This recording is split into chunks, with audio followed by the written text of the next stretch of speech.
Prodotti idea u disin ta' Stanley M. Debono, CEO. Fita prodott sviluppat minn Joseph Marcaruana. Fita. Crimson Wing PLC. It-testja tal-aċċessibilità minn Stanley M. Debono, CEO. Fita Michael Micallef, Accessibility Officer. Fita. Copyright 2009 Foundation for Information Technology Accessibility. All rights reserved worldwide. Fita hija fondazzjoni indipendenti, il-Foundation for Information Technology Accessibility, maħluqa bejn il-MITA u l-Kommissjoni Nazzjonali Persuni B'Disabilità l-KMPD fis-sena 2000. L-għanewlin huwa li nippromovu l-kwalità tal-ħajja tal-persuni b'disabilità permezz tal-information technology.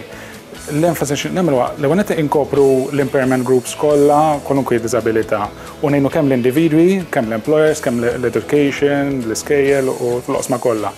Wara kemm dejna bħala entità għal fuq ir-riċerka biex naqsmu l-informazzjoni u nżidu l-awareness, sibna ħafna gaps fis-servizzi li mbagħad kana niżvolġu fuqhom nipprovdew xi wħud minnhom nipprovduhom aħna jew naħdmu nokkarnu komuni ħabba kwestjoni ta' riżorsi, naħdmu ma' entitajiet oħrajn ikbar biex niċċeniljaw ir-riżorsi skont kif hemm bżonn biex taqdi l-persuni b'diżabilità.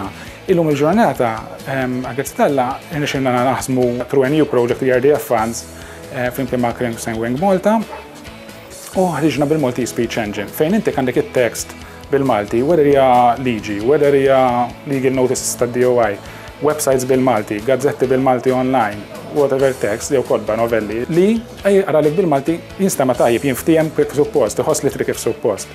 U sabiħ tagħha li t-teknoloġija mhux ivvintajna kollox from scratch, għandek l-ewwel hija b'xejn, mur f'maltispeech.com u tiddownloadja. Plus li taħdem ma' prodotti eżistenti, 4 buttuliet, settings, tażel lingwa bil-Malti, jipproduċi l-Malti wkoll. Dak huwa l-effert naħseb li l-Fita għandna tirsisti għalih li naħdmu hand in hand mal-business biex il-prodotti li qed joffru fis-suq isiru dejjem iktar aċċessibbli u jkopru lil kulħadd. Noħolqu e-books bil-Malti biex bażikament iktar biex nuru x'inhu possibbli. Għax dejjem konvint, alright, jistgħu jużuha persuni bid-disleksja, persuni litterati, però naf li żgur ismu hemm xi ħadd hemm barra li d-teknoloġija jista' jadatta b'mod li aħna ma ġedna qatt magħna. Għalhekk fil-fatt hija b'xejn kemm jista' jkun dak li jkun huwa liberu li jadatta.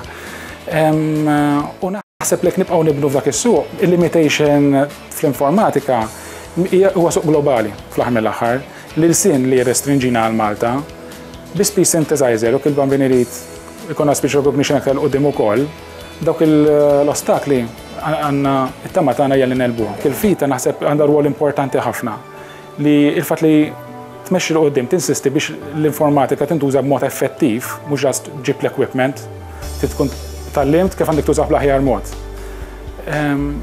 Għandu jkollha impatt importanti ħafna fil-ħajja ta' kulħadd, persuni b'diżabilità u fejn jistgħu jagħtu kontribut tagħhom fil-qasam tax-xogħol u jakkwistaw skills ġodda fil-qasam tal-edukazzjoni.